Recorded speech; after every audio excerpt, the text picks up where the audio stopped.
मैं डॉक्टर अमिता सक्सेना आज लेकर आई हूँ आपके लिए रहीम के दोहे कक्षा 9। रहीम के दोहे में हर एक बारीक से बारीक सीख बताई गई है।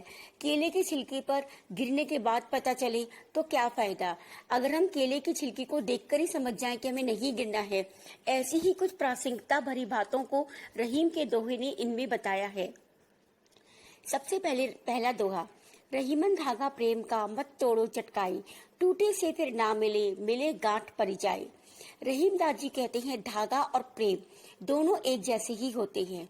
अगर आप धागे को जोर से तोड़ दो तो वो आराम से टूट जाएगा, लेकिन अगर आप उसे जोड़ने की कोशिश करो, चाहे फेविकोल लगाओ चाहे गांठ बांधो, कुछ भी करो, लेकिन वो जोड़ने का निशान, वो गांठ बहुत दूर से भी दिखाई देगी। इसी तरह से अगर एक बार आपका प्रेम का रिश्ता टूट जाता है किसी भी वजह से, तो वापस नहीं जुड़ पाएगा, और अगर जुड़ भी जाएगा तो एक गांठ यानी कि एक बात, एक आपके दिल में टीस रह जाएगी कि इस आदमी ने या इस औरत ने मुझे रिश्ते में धोखा दिया था। आपकी दोस्ती, आपकी प्यार वैसा नहीं रहेगा जैसे पहले था। धागे को हम जोर लगाकर तोड़ते हैं और प्रेम को हम अविश्वास से। तो अपने प्रेम में विश्वास बनाए रखें अगर आप चाहते हैं आपका प्रेम बना रहे। प्रेम का धागा सिर्फ तभी टूटता है जब उसमें विश्वास ना हो। दूसरे दोहे में रहीम दास जी ने दुनियादारी के बारे में बताया है। सारी दुनिया हमारे साथ हंसती है अगर हम हंसे, लेकिन अगर हम दुखी हों तो पूरी दुनिया रोती नहीं है, ये एक सत्य है। रहीमन निज मन की विथा मन ही राखो गोई, सुन अठलहिए लोग सब बाटे न ले कोई। रहीम दास जी कहते हैं अपने मन की विधा, विधा मतलब व्यथा, परेशानी, निज मन अपना मन, अपने मन की परेशानी मन ही राखो गोए। हे इंसान, अपने मन की व्यथा को अपने मन के अंदर ही रखो। सुन अठलहिए लोग सब, अठलहिया मतलब मचलना, नाचना, खुश होना। सुन अठलहिए लोग सब, लोग सुनकर हंसेंगे, मजाक बनाएंगे, बाटे न लियो कोई, आपस में उसका बंटवारा कोई नहीं करेगा। इसका पूरा अर्थ आता है, रहीम दास जी कहते हैं, हे मनुष्य, अगर आप किसी तकलीफ में हो तो अपनी तकलीफ अपने तक ही रखो, हर एक को बताने की जरूरत नहीं है, क्योंकि दुनिया में सब लोग आपकी बातों को चटकारे ले लेके पूछेंगे क्या हुआ, कैसे हुआ, किसने किया, लेकिन आपकी परेशानी दूर करने के लिए कोई भी नहीं आएगा। एक साधे सब सधे, सब साधे सब जाए, रहीमन मूल ही सींचबो, फूले फले अघाए। एक परम सत्य को रहीम दास जी ने बहुत ही सरल अर्थों में कहा है। आप सब जानते हैं, अगर एक पेड़ लगा हुआ हो और पेड़ की जड़ में आप पानी दो, रूट्स में, तो पेड़ फलेगा। अगर आप पेड़ की पत्तियों में पानी दो तो कुछ भी नहीं होगा।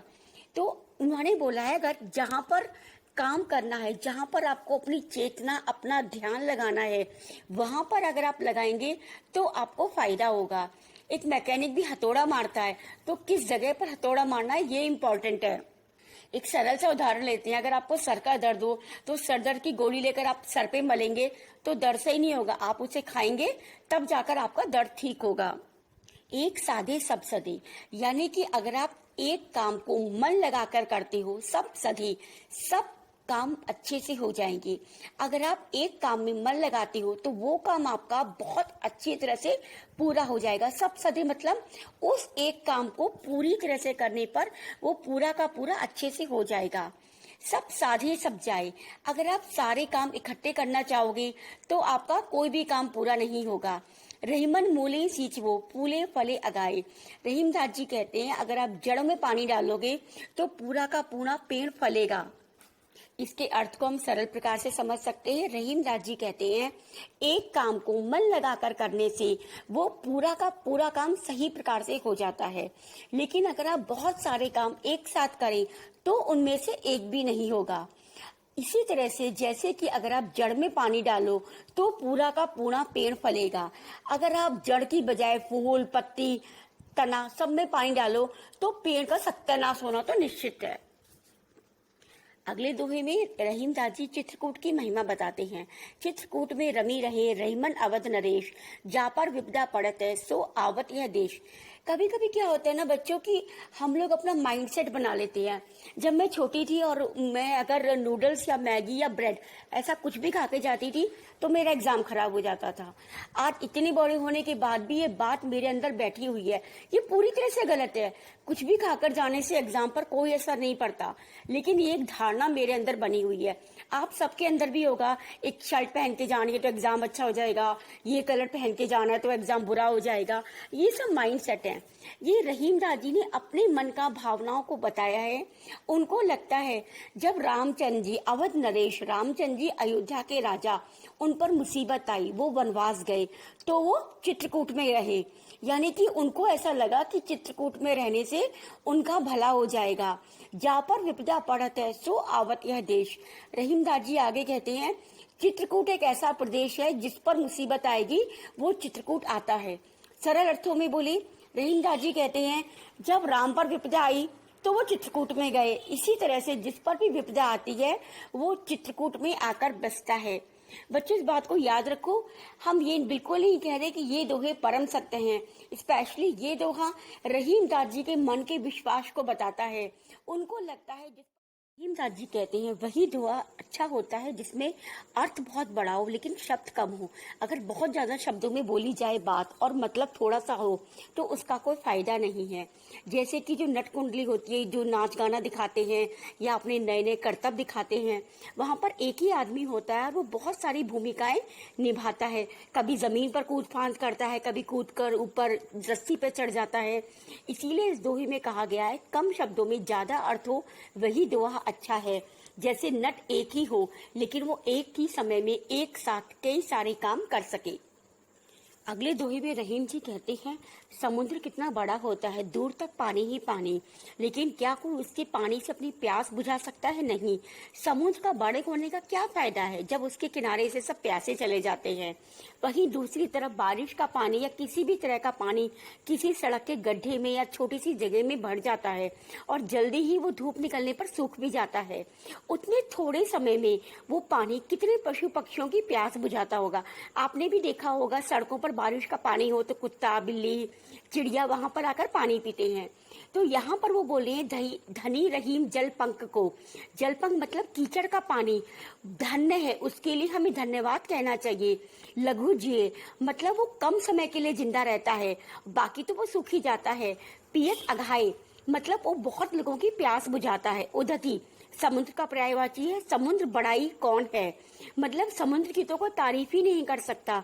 जगत पियोसो जाए समुद्र के किनारे से पूरी दुनिया प्यासी चली जाती है। वहीं जल पंख कीचड़ के पानी को हमारा सलाम है, जो थोड़े समय के लिए लघु जी है, जो थोड़े समय के लिए होता है फिर भी बहुत सारे पशु पक्षियों की प्यास बुझा देता है। आगे दोहे में रहीम दादी कहते हैं नात रीझी तन धेत मग्र। नात का मतलब होता है संगीत, रीझी मतलब खुश होकर बलिदान कर देना, किसी पर कुर्बान हो जाना। तन देत मृग यानी कि हिरण अपने प्राण त्याग देता है। नर धन देत समेत। इस पूरी पंक्ति का अर्थ है मृग यानी कि हिरण, एक जानवर भी संगीत सुनकर इतना खुश हो जाता है कि अपने प्राण तक दे देता है। और मानव इंसान धन दे देता है, अपनी कुछ भी इनाम में राशि दे देता है, कभी कभी सोना चांदी कुछ भी दे देता है, मोती की माला दे देता है।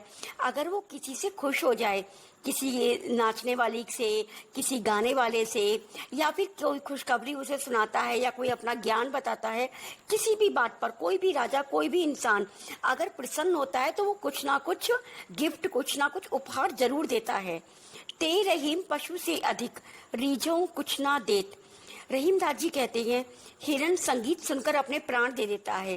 राजा और बाकी मनुष्य भी कला या किसी बात पर खुश होकर धन इनाम आदि देते हैं, लेकिन जो किसी से ज्ञान कला और कोई भी बात खुश होकर कुछ भी नहीं देते वो जानवर से भी ज्यादा नीच हैं, मतलब जानवर उनसे ज्यादा अच्छे हैं।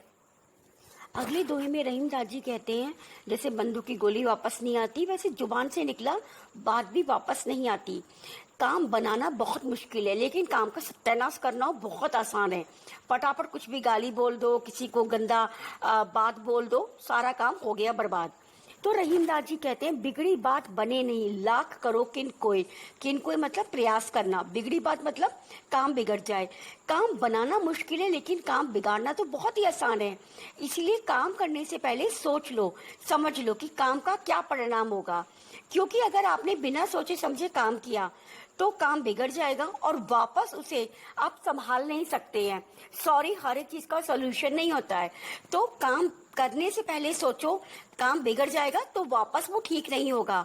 बिल्कुल वैसे ही जैसे दूध फट जाता है, खराब हो जाता है, तो उसमें से आप बटर मतलब मक्खन नहीं निकाल। दादी कहते हैं जीवन में, इस दुनिया में हर एक चीज की उपयोगिता होती है। जो काम एक सुई कर सकती है वो तलवार नहीं कर सकती। अगर हम सोचें जीवन में हाथी की उपयोगिता है लेकिन चींटी की नहीं है, वो भी गलत है। पर्यावरण को संभालने में सबकी जरूरत है। आगे रहीम दास जी कहते हैं अगर हमें जीवन में कोई बड़ी चीज मिल जाए तो हमें छोटी चीज को बाहर नहीं फेंकना चाहिए। सुई कपड़े सिल सकती है लेकिन तलवार तो कपड़े नहीं सिल सकती। दोनों की अपनी अपनी उपयोगिता होती है। रहीमन ने संपत्ति बिना कौन विपत्ति सहाय। रहीमदास जी इस दोहे में कहते हैं हमारी जो खुद की संपत्ति है वही हमारी विपत्ति में मदद करती है। अगर हमारे पास खुद की संपत्ति होगी तो बाकी लोग भी मदद करने के लिए तैयार हो जाएंगे। अगर हमारे पास अपना कुछ भी नहीं है, ना साहस है, ना प्रेरणा है, ना ही हमारे पास अपना थोड़ा धन है, ना ही ज्ञान है, हमारे पास अपना खुद का कुछ भी नहीं है, तो कोई भी मुसीबत में हमारी मदद नहीं करेगा। हमारा खुद का कुछ होना बहुत जरूरी है। जैसे कि अगर पानी में कमल होता है तो सूरज के उगने पर कमल अपने आप खिल जाता है। पानी यहाँ पर कमल की संपत्ति है, जिसके होते हुए सूरज कमल को खिला पाता है। लेकिन अगर पानी सूख जाए तो 100 सूरज भी सवेरे निकल आए, वो कमल को नहीं खिला सकते। रहीम दास जी इससे हमें बताना चाहते हैं हमें हमारी खुद की संपत्ति सदा सलामत रखनी चाहिए। जल ही जीवन है। रहीम दास जी बहुत खूबसूरती से उदाहरण दे रहे हैं। बिना पानी के हमारा तो जीवन ही खत्म हो जाएगा। जीवन हर एक के लिए उपयोगी है। 3 उदाहरण दिए हैं। मनुष्य पानी के बिना नहीं रह सकता, मानुष, मनुष्य, चून, आटा। जो हम आटा खाते हैं, हम सूखा आटा तो नहीं पाक के खा सकते, अगर उसमें पानी मिलाएंगे तो ही रोटी बनेगी और हम उसे खा पाएंगे। तीसरी बहुमूल्य चीज है मोती। अगर मोती को पानी ना मिले तो वो सिर्फ एक खराब चीज ही है, उसकी उतनी कीमत नहीं होगी। रहीमन पानी राखिए बिन पानी सब सून। तो हमेशा पानी को संभाल के रखो। अगर पानी नहीं है तो जीवन भी नहीं है और खूबसूरती भी नहीं है। 3 उदाहरण, मनुष्य, मोती और आटा, तीनों ही बेकार हैं बिना पानी के। उम्मीद है रहीम के दोहे आपको समझ में आए होंगे। उदाहरणों के साथ इन्हें समझने का प्रयास करें। धन्यवाद।